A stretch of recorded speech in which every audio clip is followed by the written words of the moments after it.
Hello, world, and welcome to the penultimate episode of this season.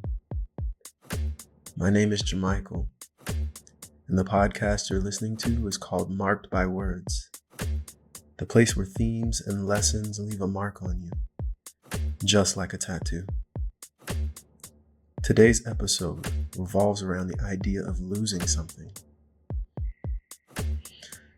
that means the world to you, and unfortunately, something that you believe was yours to claim. And instead of choosing to honor that exact thing you love so dearly, you allowed anger to dictate how you move forward in life. The name of this story is called My Chance.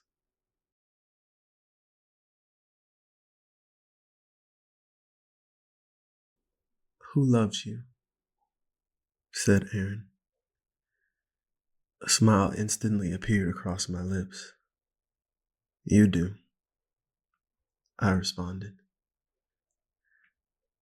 "That's right," she giggled. "Oh, is that right?" I mocked. "How much?" "Come here," Aaron said as she slowly walked towards me. "Let me show you." My eyes shot open and I immediately snatched my phone.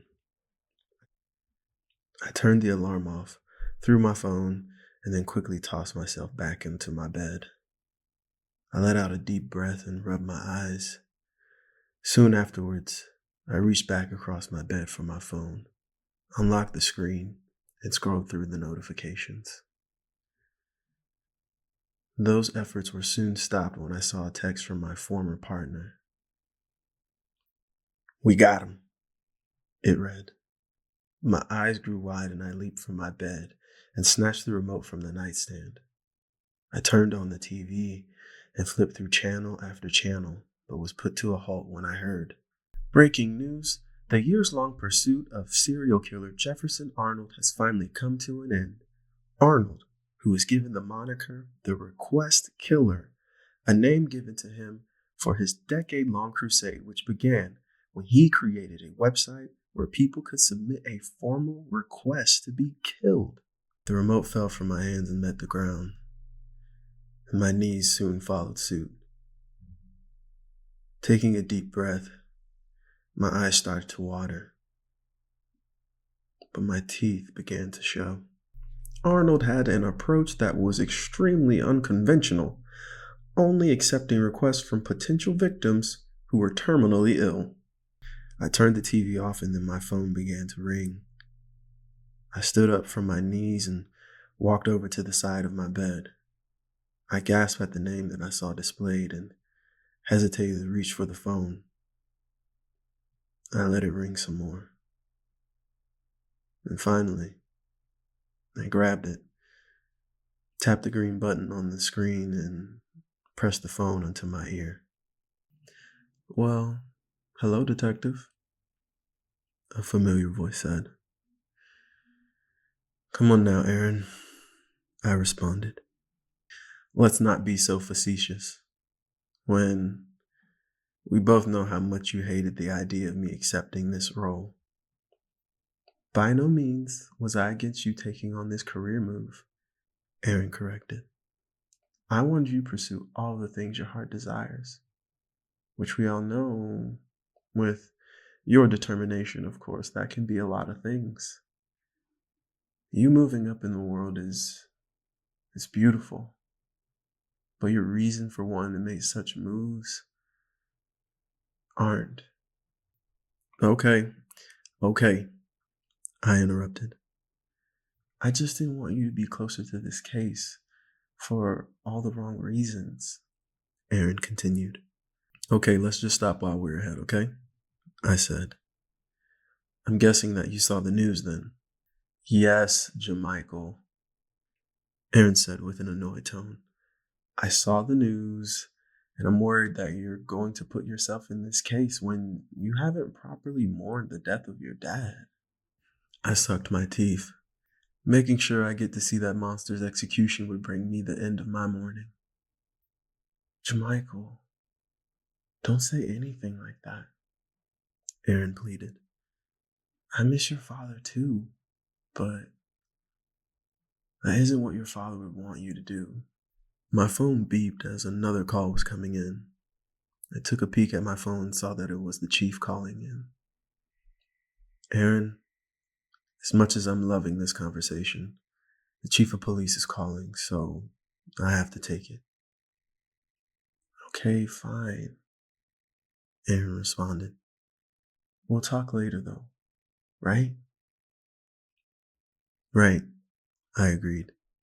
Bye. I clicked over on the call and I immediately heard, Jim Michael, the chief barked. I know today is technically your day off, but I need you in my office. ASAP. Yes, sir, I said. Be there within the hour. Once I stepped into the office, I could have sworn all of the commotion immediately came to a halt. I was too stiff to look around the room, but I had no doubt about it at all. That all of the individuals who filled up this particular department had their eyes glued to me. I mean, why wouldn't they? If there was anyone that still carried the lingering scent of this request killer case, it would most definitely be me. Once making it to the chief's door, I reached my hand out so that I could knock, but before my hand could even make contact, I heard, Get in here! Now, Jermichael! The chief's voice roared. I took a deep breath, quickly opened the door, and stepped in. As the door was closing behind me, I took a quick look out the room to see what was going on in the rest of the department, to only be met by a plethora of eyes staring back at me. The short stare down with everyone else within this department made me start to sweat, and the door loudly shut. My back was still turned towards the chief. Take a seat, young man, the chief ordered. I'd much rather stand, sir, I responded. Be my guest, he sighed. I took a few steps towards the chief as he was comfortably sitting at his desk. Listen up, he continued. We know that you're aware of the arrest of Arnold. Of course I am. It's national news, I snapped. The chief took a deep breath. Jermichael, we know you know more than that. We have gathered evidence that you have been keeping too close of an eye on this investigation.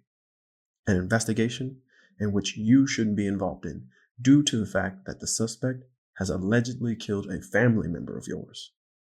The chief took out a vanilla folder and slapped it onto the desk.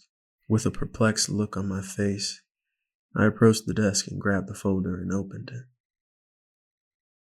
Zipping through the papers, I saw screenshots of my searches of the suspect's family members, photos of myself going into the evidence room, and plenty more.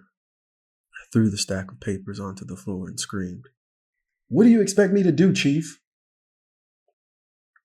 He stared at me for a while. Listen, the chief began. With what you pulled, should be fired. At bare minimum, put on unpaid leave for a year. 12 months. 12 of them. Do you understand me? But you're going to be suspended from work for 4 weeks, considering that you've never been in trouble, and this suspect is tied to the death of your father. The board member saw it fit to give you a bit of a break. A break? I questioned. What kind of break is it when the man who killed my father got to parade around after the fact for another 5 years? What kind of break is it when the only person who's seen this monster's face during his decade-long reign of terror be the only person not allowed to help out with this case? The chief stared at me, not saying a single word. My lips began to tremble. Don't say he allegedly did this or that. He's guilty. He's ruined the lives of many, including myself. The chief finally stood up from his desk. While adjusting his tie, he firmly said, "Gun and badge, young man. Just for the month, till we get details ironed out on this case." I first took my badge off and slammed it on the desk. Then I took my gun out and removed the clip, removing the bullets and stuffing them into my pockets. The chief gave me a look of concern, and I simply stated, "The gun belongs to the department, but the bullets, they're mine. Unless there's anything else you need from me, I'll be heading home." "Actually," Chief answered, "Arnold is in the interrogation room. We need you to swing by to give a positive identification." "Fine," I agreed as we made our way to the interrogation room. Before even making it there, we were halted by a section of security. We were patted down, went through a metal detector and everything. Once we made it through, I gave the chief a look. "Like you said earlier, this is national news," the chief stated. "We must use extra precautions." I felt goosebumps as soon as we entered the observation deck of the interrogation room. I could hear his voice, his slow and sterile delivery. "It's him," I said sharply. "What?" the chief questioned. "You didn't even get a chance to look at him." "I don't need to," I responded as I began to turn towards the glass. I stared for a while, looking him over as he so casually answered questions, leaning back in his chair with his feet propped up onto the table. "I'm done here," I called out. "I guess I'll see y'all in a month." After walking out of the observation deck, I was immediately approached by one of the members of the security regarding the hallway. Excuse me, detective," he said. "I know who you are and your ties to this case. I just I just wanted you to know I'm on your side." He handed me a card. "Here's my business card. If you need anything in between time, like any information on the case or even a visit to you know, certain cell, I'm your guy." My eyes widened. After looking down at the card that I was handed, I lifted my head towards the guard and asked, "What's your name, officer?" "Officer Adams," he responded. "Just trying to do my part, sir, especially when it comes down to monsters like Jefferson Arnold." Without saying a word, I looked back down towards the business card and then nodded at Adams as I made my way out of the building. Days later, the warm morning sun met me with a cold sweat. I sat up in my bed, reached for my phone to check the time, and shook my head in disapproval. I shuffled myself over to the side of the bed and got up, made my way to the bathroom, and was suddenly stopped by the sound of my phone ringing. From a distance, I leaned towards my nightstand in hopes to get a good look at the name of who might be calling me. And I did. It was Aaron. I took a deep breath, waited a few seconds, and reached for the phone to answer. "Michael?" Aaron asked. "Who else would it be?" I said with sarcasm. "Ha, ha," she mocked. "But really, how are you doing?" "I'm good," I responded. "Just trying to do whatever I can to make the time go by, you know?" Jermichael, don't lie, Aaron pleaded. So much has been going on for the last few days. I know that it's been a lot. I just don't want you to feel like you're dealing with it all on your own. For a moment, we both sat in silence. I just know. What do you know, Aaron? I sharply responded. My father didn't just have to quit. I know he was going through a tough battle, hell, the fight of his life, but that didn't mean he just needed to throw in the towel so soon. No one spoke. And that monster, I continued, that man was just getting off on finding creative ways to kill people who were suffering, only managing to create more pain for others. I didn't even get to say goodbye to my dad. Jefferson Arnold took away the last moments that I should have had with my best friend. Jermichael, Aaron stammered. You know what? I continued. It's fine. Talking about this hasn't helped me feel any better at all. I know what I need to do now. I'll talk to you later, Aaron. Trying to get every possible word out, Aaron yelled, Wait, Jermichael, what do you mean? But I hung up. Then walked over to my wallet and found the business card Officer Adams gave me and called the number that was on it. After making the call, I immediately got dressed, gathering the usual essentials: wallet, phone, keys, and of course, my gun. As I sat in the parking lot, I leaned back into my seat and took a deep breath.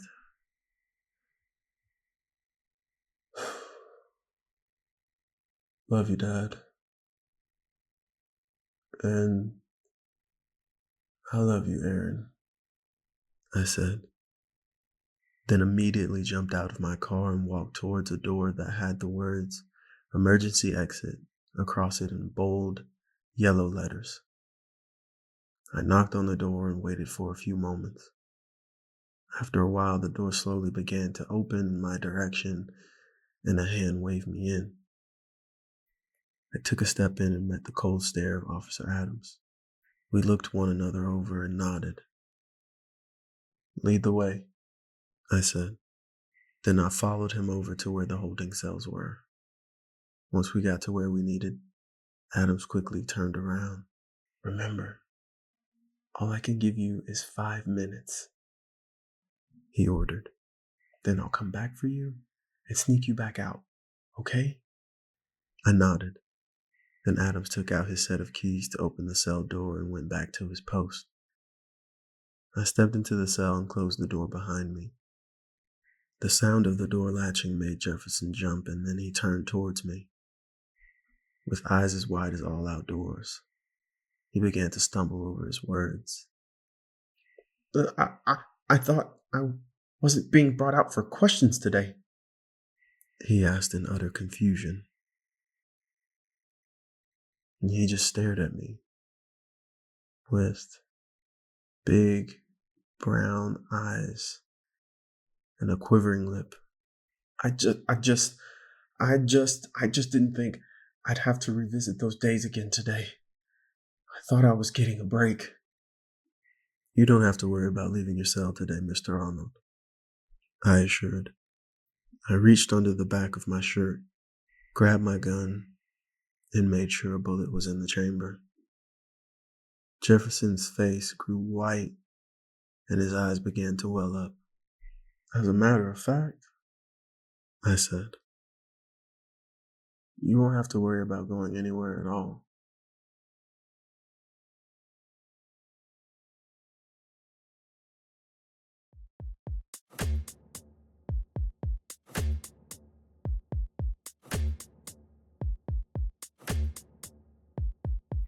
Whew. Okay. Man, these episodes are really intense. But I just want to say thank you for listening to today's episode. If you enjoyed the work, tell a friend to tell a friend to listen in.